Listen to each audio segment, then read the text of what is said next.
Привести в порядок 6 сотен квадратных метров дорожного полотна намереваются в Инте.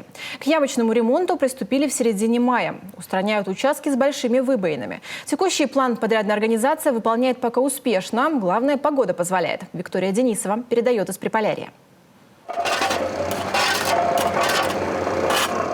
Улицы Воркутинская, Социалистическая, Индустриальная, Дзержинского, Бабушкина мира и Чайковского. Таковы планы по ямочному ремонту дорог на ближайшее время в Инте. Несмотря на, казалось бы, большую географию, объем работ маленький. Виной всему бюджет. Денег не хватает. Приходится обходиться частичным ремонтом.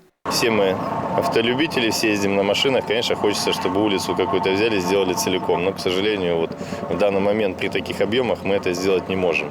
Ремонт выполняют холодным асфальтом. Это и быстрее, и дешевле. Таким образом, основную часть работ выполнили. На центральных улицах ям стало значительно меньше. Избавиться от них вовсе не позволяет предписание. Есть строгий норматив, он и диктует, какие выбоины стоит ликвидировать.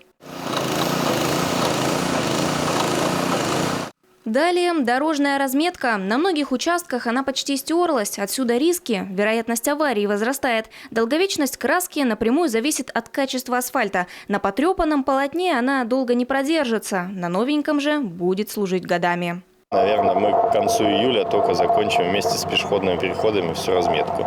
Потом будет повторное нанесение к 1 сентября еще пешеходных переходов. Ну и гарантийная работа, если где-то будет стираться. За качеством работы тщательно следят, контролируют каждый шаг. Пока претензий нет, а если и будут, недоработки тут же устранят. Виктория Денисова, Татьяна Маннова, Евгений Михалкович, телеканал Юрган, Инта.